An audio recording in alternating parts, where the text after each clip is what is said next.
Puji syukur kepada Tuhan yang boleh menganugerahkan hari ini bagi kita semua. Marilah kita meluangkan waktu untuk ambil bagian dalam gerakan membaca Alkitab di hari ke-47. Sebelumnya, mari kita berdoa. Sungguh kami bersyukur kepadamu ya Tuhan Allah, karena Engkau yang boleh memberikan kesempatan kami menikmati hari yang baru ini. Dan inilah kami semua yang rindu untuk ambil bagian, mengikuti gerakan membaca Alkitab lewat channel YouTube ini. Tuntunlah kami dengan kuasa Roh Kudus-Mu, supaya kami boleh memahami dengan baik bagian firman yang akan kami baca. Bahkan juga ini yang akan semakin memperlengkapi dan memperbaharui kehidupan kami semua. Di dalam nama Yesus Kristus kami berdoa. Amin. Firman Tuhan di hari ini dalam kitab Bilangan pasal 14 dan pasal 15 yang berkata begini. Lalu segenap umat itu mengeluarkan suara nyaring dan bangsa itu menangis pada malam itu. Bersungut-sungutlah semua orang Israel kepada Musa dan Harun, dan segenap umat itu berkata kepada mereka, sekiranya kami mati di tanah Mesir atau di padang gurun ini. Mengapakah Tuhan membawa kami ke negeri ini, supaya kami tewas oleh pedang, dan istri serta anak-anak kami menjadi tawanan? Bukankah lebih baik kami pulang ke Mesir? Dan mereka berkata seorang kepada yang lain, baiklah kita mengangkat seorang pemimpin, lalu pulang ke Mesir. Lalu sujudlah Musa dan Harun di depan mata seluruh jemaah Israel yang berkumpul di situ. Tetapi Yosua bin Nun dan Kaleb bin Yefune, yang termasuk orang-orang yang telah mengintai negeri itu, mengoyakkan pakaiannya dan berkata kepada segenap umat Israel, negeri yang kami lalui untuk diintai itu adalah luar biasa baiknya. Jika Tuhan berkenan kepada kita, maka Ia akan membawa kita masuk ke negeri itu dan akan memberikannya kepada kita, suatu negeri yang berlimpah-limpah susu dan madunya. Hanya janganlah memberontak kepada Tuhan, dan janganlah takut kepada bangsa negeri itu, sebab mereka akan kita telan habis. Yang melindungi mereka sudah meninggalkan mereka, sedang Tuhan menyertai kita. Janganlah takut kepada mereka. Lalu segenap umat itu mengancam hendak melontari kedua orang itu dengan batu. Tetapi tampaklah kemuliaan Tuhan di kemah pertemuan kepada semua orang Israel. Tuhan berfirman kepada Musa, berapa lama lagi bangsa ini menista aku, dan berapa lama lagi mereka tidak mau percaya kepadaku, sekalipun sudah ada segala tanda mujizat yang kulakukan di tengah-tengah mereka. Aku akan memukul mereka dengan penyakit sampar dan melenyapkan mereka. Tetapi engkau akan kubuat menjadi bangsa yang lebih besar dan lebih kuat daripada mereka. Lalu berkatalah Musa kepada Tuhan, jikalau hal itu kedengaran kepada orang Mesir, padahal engkau telah menuntun bangsa ini dengan kekuatanmu dari tengah-tengah mereka, mereka akan bercerita kepada penduduk negeri ini yang telah mendengar bahwa engkau Tuhan ada di tengah-tengah bangsa ini, dan bahwa engkau Tuhan menampakkan dirimu kepada mereka dengan berhadapan muka, waktu awanmu berdiri di atas mereka, dan waktu engkau berjalan mendahului mereka di dalam tiang awan pada waktu siang, dan di dalam tiang api pada waktu malam. Jadi, jikalau engkau membunuh bangsa ini sampai habis, maka bangsa-bangsa yang mendengar kabar tentang engkau itu nanti berkata, oleh karena Tuhan tidak berkuasa membawa bangsa ini masuk ke negeri yang dijanjikannya dengan bersumpah kepada mereka, maka Ia menyembelih mereka di padang gurun. Jadi sekarang, biarlah kiranya kekuatan Tuhan itu nyata kebesarannya, seperti yang Kau firmankan. Tuhan itu berpanjangan sabar dan kasih setianya berlimpah-limpah. Ia mengampuni kesalahan dan pelanggaran, tetapi sekali-kali tidak membebaskan orang yang bersalah dari hukuman. Bahkan ia membalaskan kesalahan bapa kepada anak-anaknya kepada keturunan yang ketiga dan keempat. Ampunilah kiranya kesalahan bangsa ini sesuai dengan kebesaran kasih setiamu, seperti Engkau telah mengampuni bangsa ini mulai dari Mesir sampai kemari. Berfirmanlah Tuhan, aku mengampuninya sesuai dengan permintaanmu. Hanya demi aku yang hidup, dan kemuliaan Tuhan memenuhi seluruh bumi. Semua orang yang telah melihat kemuliaanku dan tanda-tanda mujizat yang kuperbuat di Mesir dan di padang gurun, namun telah 10 kali mencobai aku dan tidak mau mendengarkan suaraku, pastilah tidak akan melihat negeri yang kujanjikan dengan bersumpah kepada nenek moyang mereka. Semua yang menista aku ini tidak akan melihatnya. Tetapi hambaku Kaleb, karena lain jiwa yang ada padanya, dan ia mengikuti aku dengan sepenuhnya, akan kubawa masuk ke negeri yang telah dimasukinya itu, dan keturunannya akan memilikinya. Orang Amalek dan orang Kanaan diam di lembah, sebab itu berpalinglah besok dan berangkatlah ke padang gurun ke arah laut Teberau.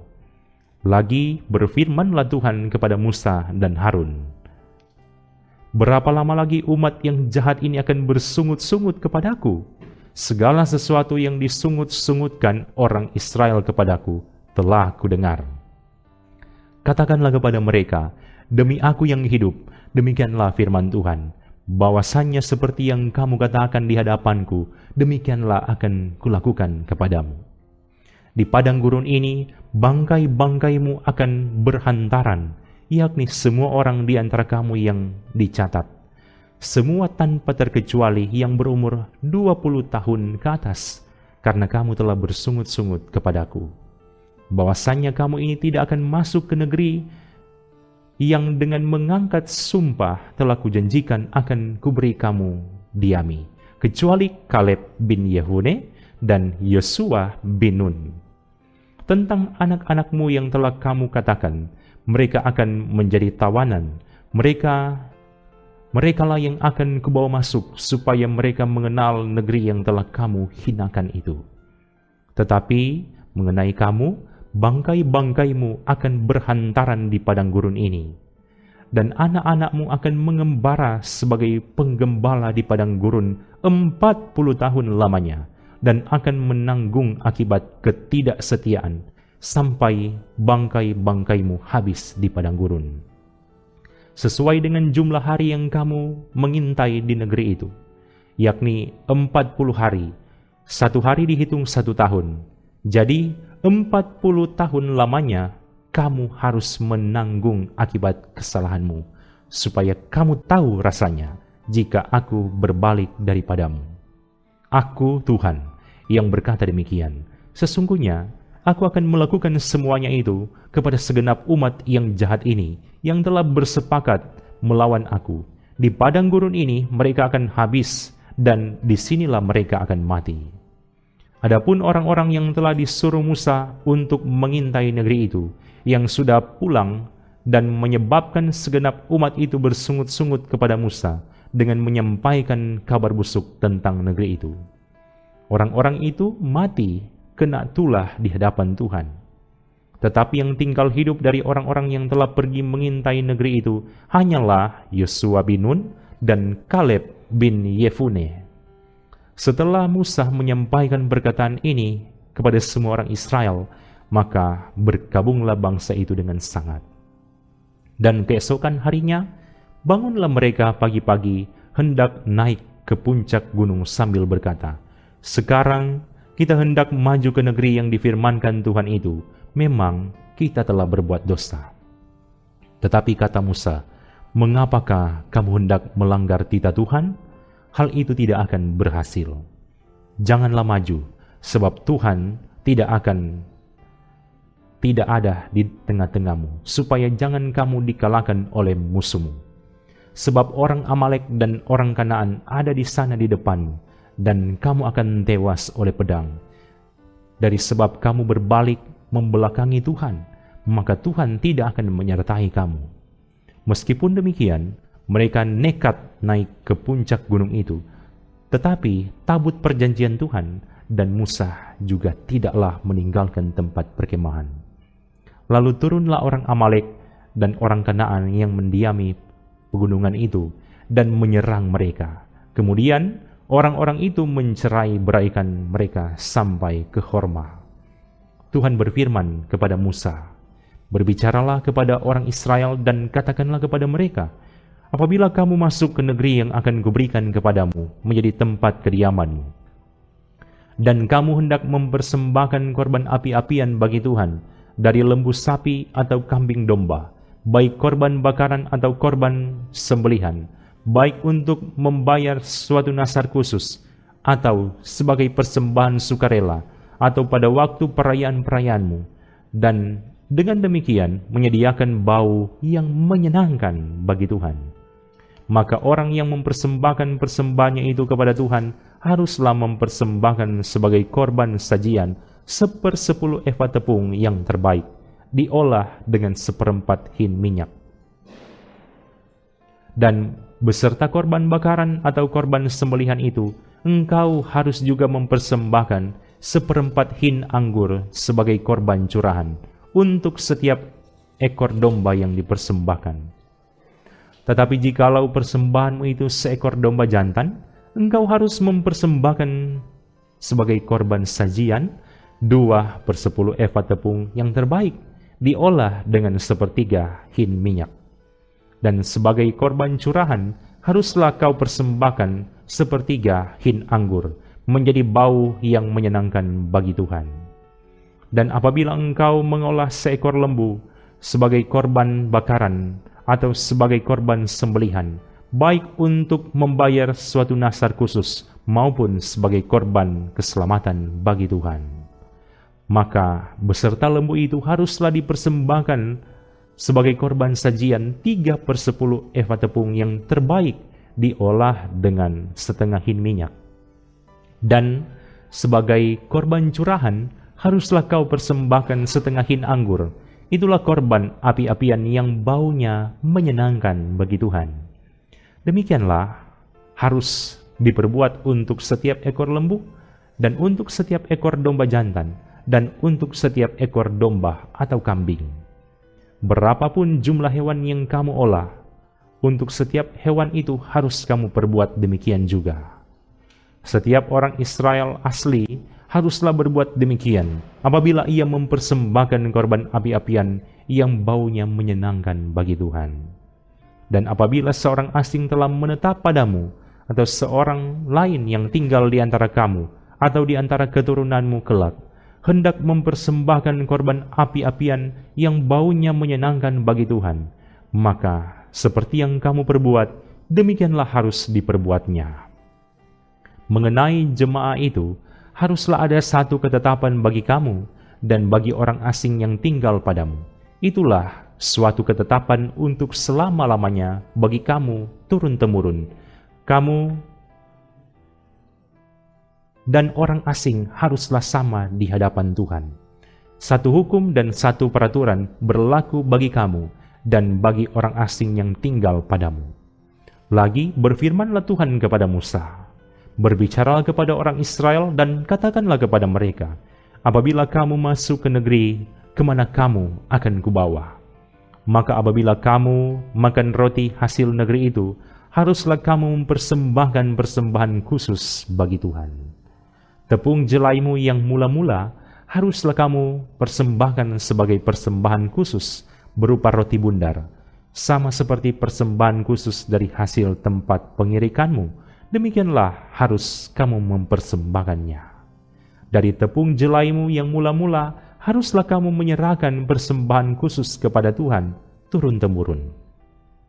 Apabila kamu dengan tidak sengaja melalaikan salah satu dari segala perintah ini yang telah difirmankan Tuhan kepada Musa, yakni dari segala yang diperintahkan Tuhan kepadamu dengan perantaraan Musa, mulai dari hari Tuhan memberikan perintah-perintahnya dan seterusnya turun-temurun, dan apabila hal itu diperbuat di luar pengetahuan umat ini, tidak dengan sengaja, maka haruslah segenap umat mengolah seekor lembu jantan muda sebagai korban bakaran menjadi bau yang menyenangkan bagi Tuhan, serta dengan korban sajiannya dan korban curahannya, sesuai dengan peraturan, juga seekor kambing jantan sebagai korban penghapus dosa. Maka haruslah imam mengadakan pendamaian bagi segenap umat Israel, sehingga mereka beroleh pengampunan. Sebab hal itu terjadi tidak dengan sengaja, dan karena mereka telah membawa persembahan-persembahan mereka sebagai korban api-apian bagi Tuhan, juga korban penghapus dosa mereka di hadapan Tuhan, karena hal yang tidak disengaja itu. Segenap umat Israel akan beroleh pengampunan, juga orang asing yang tinggal di tengah-tengahmu, karena hal itu dilakukan oleh seluruh bangsa itu dengan tidak sengaja. Apabila satu orang saja berbuat dosa dengan tidak sengaja, maka haruslah ia mempersembahkan kambing betina berumur setahun sebagai korban penghapus dosa. Dan imam haruslah mengadakan pendamaian di hadapan Tuhan bagi orang yang dengan tidak sengaja berbuat dosa itu, sehingga orang itu beroleh pengampunan karena telah diadakan pendamaian baginya. Baik bagi orang Israel asli maupun bagi orang asing yang tinggal di tengah-tengah kamu, satu hukum saja berlaku bagi mereka berkenaan dengan orang yang berbuat dosa dengan tidak sengaja. Tetapi orang yang berbuat sesuatu dengan sengaja, baik orang Israel asli maupun baik orang asing, orang itu menjadi penista Tuhan. Ia harus dilenyapkan dari tengah-tengah bangsanya. Sebab ia telah memandang hina terhadap firman Tuhan dan merombak perintahnya. Pastilah orang itu dilenyapkan. Kesalahannya akan tertimpa atasnya. Ketika orang Israel ada di padang gurun, didapati merekalah seorang yang mengumpulkan kayu api pada hari Sabat. Lalu orang-orang yang mendapati dia sedang mengumpulkan kayu api itu menghadapkan dia kepada Musa dan Harun dan segenap umat itu. Orang itu dimasukkan dalam tahanan oleh karena belum ditentukan apa yang harus dilakukan kepadanya. Lalu berfirmanlah Tuhan kepada Musa, orang itu pastilah dihukum mati. Segenap umat Israel harus melontari dia dengan batu di luar tempat perkemahan. Lalu segenap umat menggiring dia keluar tempat perkemahan. Kemudian dia dilontari dengan batu sehingga ia mati. Seperti yang difirmankan Tuhan kepada Musa. Tuhan berfirman kepada Musa, "Berbicaralah kepada orang Israel dan katakanlah kepada mereka bahwa mereka harus membuat jumbai-jumbai pada punca baju mereka turun-temurun, dan dalam jumbai-jumbai punca itu haruslah dibubuh benang ungu kebiru-biruan. Maka jumbai itu akan mengingatkan kamu apabila kamu melihatnya kepada segala perintah Tuhan, sehingga kamu melakukannya dan tidak lagi menuruti hatimu atau matamu sendiri, seperti biasa kamu perbuat dalam ketidaksetiaanmu terhadap Tuhan. Maksudnya supaya kamu mengingat dan melakukan segala perintahku dan menjadi kudus bagi Allahmu.